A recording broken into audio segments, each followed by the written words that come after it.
Yesterday was Memorial Day. All over this country, there were Gold Star families remembering their husbands, their wives, their parents, their loved ones who were lost while serving this nation. And there were everyday Americans coming out in droves to honor and remember with them. Because there is a majority in this country who can put aside political rancor for at least a day to pay respects to our fallen heroes. And yet, for the political partisan extremes, it's just an opportunity.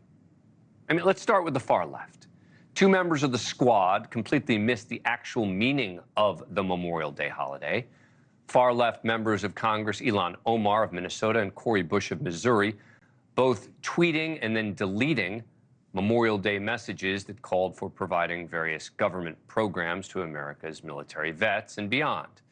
Omar said, quote, "On Memorial Day, we honor the heroic men and women who served our country. They've more than earned access to quality mental health services, job opportunities, housing assistance, and the benefits they were promised." Bush said, quote, "This Memorial Day and every day we honor our vets in St. Louis. We must invest in universal health care, affordable housing, comprehensive mental health services, etc." Now, all noble things, by the way, the men and women of our military deserve, except, as most Americans know, Memorial Day is to honor the fallen. So they really can't use those services, unlike Veterans Day, which is to honor those who have served. That's the day to thank them for their service. Both ended up deleting the messages, reposting more appropriate ones. But it just shows you how little these political leaders actually think about something as important as Memorial Day, instead of just using it as an opportunity for slogans. And it's not just the far left, because some, including Donald Trump, were worse. The former president initially posted about remembering those who've sacrificed, and then dove into a rant insulting all those who he claims have wronged him. Quote, "Happy Memorial Day to all, including the human scum that is working so hard to destroy our once great country." Goes on to attack the federal judge who oversaw the E. Jean Carroll lawsuit, E. Jean Carroll herself, the judge who presided over a civil fraud case, as well as the judge currently presiding over Trump's criminal hush money trial, along with other aspects from that trial overall. Look, there is a time and place for everything. Whether you agree with the way Donald Trump attacks people or not, it definitely should not be a part of a Memorial Day message. Later, his son Eric getting slammed for replying to a post deemed tone deaf in light of the holiday weekend. Quote, "And we will do it again," he said in response to a post reading "The family that gave up everything to save America. Thank you," which featured a photo of the Trumps. Blasted for apparently posting and deleting a promotion for a Memorial Day sale at the online Trump store. And each side's media, of course, attacking the other for the objectionable comments of the other side. And often it seems the broader media has forgotten the true meaning of the holiday, instead just focusing on sales and beach trips. Look, I'm not condemning anyone for going to the beach and thinking about this as a day off to spend with our families. That's what I did. But our political leaders should be focusing on what this day is really about.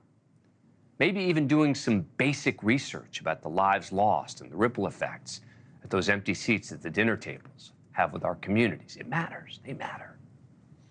Cities around the country had moving memorials, from Washington State to Washington, D.C., New York to Tampa, everywhere in between.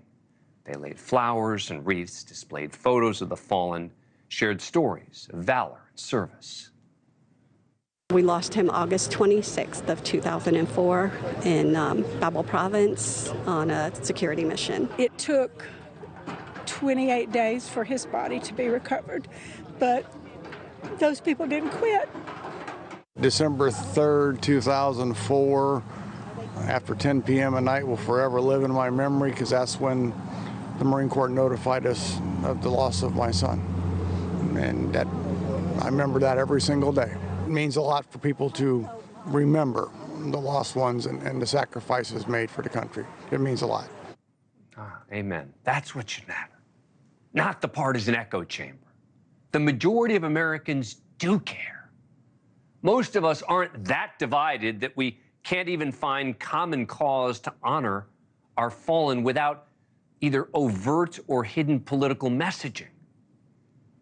I didn't have a show yesterday, so today I say thank you to the families of our fallen heroes for the sacrifice they made, you made, It may not have been a truly happy Memorial Day for many of them, but it's always an important one. Thank you for watching. Go to newsnationnow.com to find NewsNation on your cable provider. And don't forget to click the red subscribe button below to get more of NewsNation's fact-driven, unbiased coverage.